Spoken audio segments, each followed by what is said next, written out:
So 1 year ago today, my family was awoken by the FBI to break down our door. Today, I'm finally breaking my silence. So for those of you that don't know who Lauren Chen is a right-wing political commentator / cultural commentator. She's been around forever.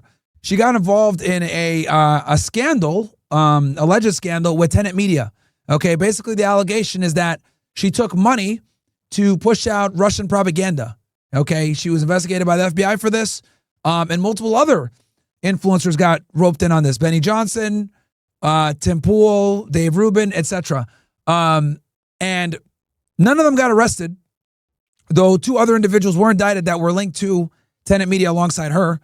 And she was gone for a year, chat. No one heard from her for a very long time. So she finally came back and she issued this statement. So let's go ahead and go through this. So I'm going to go ahead and read this for you guys and kind of give our take. This past year has brought trials I never imagined possible.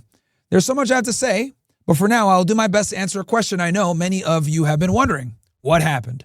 On September 4, 2024, 2 months before the general election, my husband, 2-year-old, and I were awoken early in the morning by 30 armed FBI agents about to break down a door. At the time, I was entering my 4th month of pregnancy. The FBI spent hours searching our house and interrogating us about our company, Tenet, which licensed mostly right-leaning conservative content. They took all our electronics and seized our assets. This included our life savings and revenue that had nothing to do with Tenet, such as payments from contracts with Blaze and Turning Point USA. The same day, then Attorney General Merrick Garland published a press release which essentially labeled Tenet a Russian propaganda operation intent on subverting American elections. The Department of Justice also unsealed an indictment on 2 Russian individuals that worked in conjunction with our company, but were not in U.S. custody or even in the country. This lengthy indictment of these individuals was largely focused on Tenet, though most of the information provided was false, inaccurate, or out of context. There were also claims made concerning issues outside of our knowledge, and we regard those allegations with extreme skepticism. Garland painted Tenet as a covert Russian propaganda mouthpiece and our conservative-leaning talent as unwitting propagandists. The implication was that the Russian government was astroturfing support for President Donald Trump in the upcoming election, and that his conservative and right-wing supporters online and in independent media were merely behind him because they were paid to be. This notion was categorically untrue. To be clear, my own commentary has never been shaped by any outside parties, despite working with several different companies during my time on social media. Furthermore, as a company, Tenet offered total editorial freedom to our creators. We never forced or advised our creators to push certain agendas, nor were we ever told to do so by any third party. In fact, we often did not see the content of our creators published directly to our platform until it went live. We encourage these creators to do what they do best, speak their minds boldly. To suggest that their earnest opinions are tantamount to Russian propaganda is not only dishonest, but a besmearing of views commonly shared by a huge swath of Americans. In any case, due to the political nature of Garland's press release, our story quickly made international headlines and we were falsely labeled spies, propagandists, and even traitors. We want to set the record straight, but it immediately became apparent that any attempts to challenge the Biden DOJ resulted in threats of arrest, charges, and potentially prison. And this is what I was explaining to you guys before. During the Biden administration, conservatives were being targeted for sure. And so, out of fear of being separated from our children and under the advice of counsel, we chose to remain silent until we could be sure that speaking out would not result in further judicial or extrajudicial punishment, which is actually smart, by the way. When she went silent, I knew right away that, she was doing it because of her lawyer. Same thing with Lauren Southern, by the way, guys. You guys know Lauren Southern also went silent for several months until she came out with the bullshit about Andrew Tate and got absolutely fucking cooked for it. Falcon Punch! Because she also was affiliated with Lauren Chen and Tenet Media. So she had to, she also went silent for months.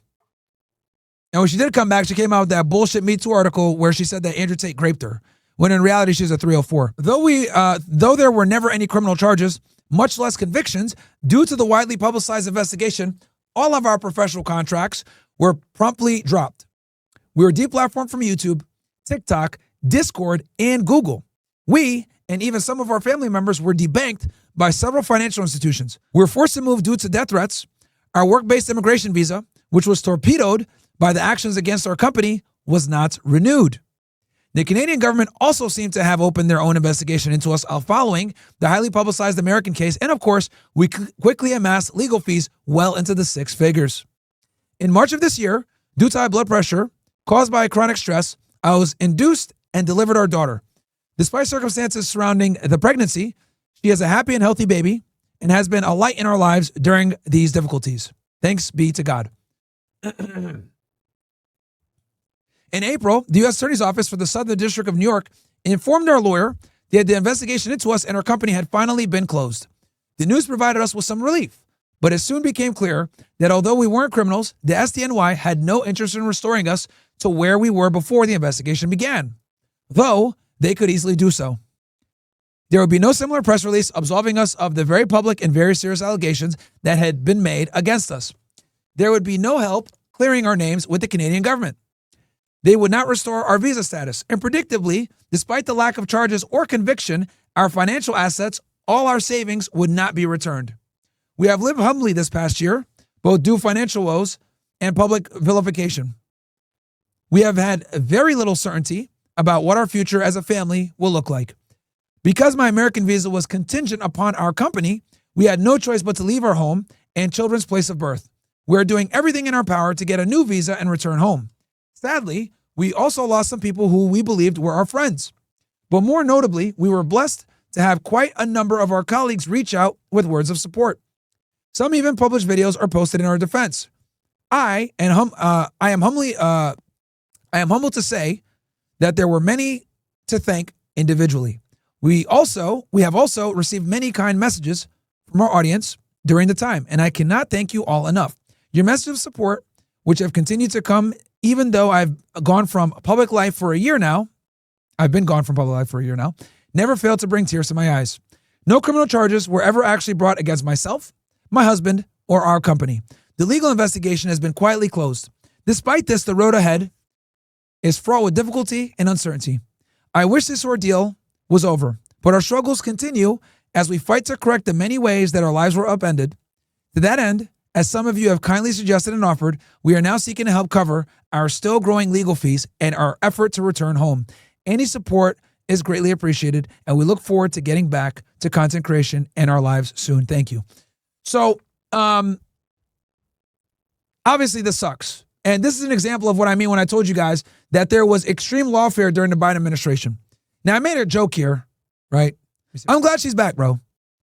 I am glad she's back. I just go, oh shit, put up that lawyer money. Let's go. Right? Just having a little bit of fun. But what I did do also, right, was I also made sure to tweet on her behalf.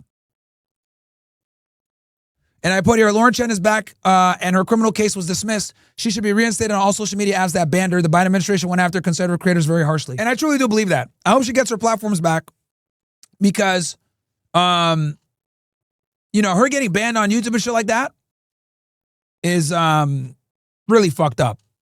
Really, really fucked up, man. This dude said, nah, I'm good, bro. I shed no tears for influencers. People are weird, bro. People are weird. Yeah, I hope she gets her YouTube back. And she gets back on social media. I made a little Putin joke, right? Putin got that lawyer money. But I do hope that she's able to return back on the platform and be good. I don't wish cancellation on even my worst enemy, bro.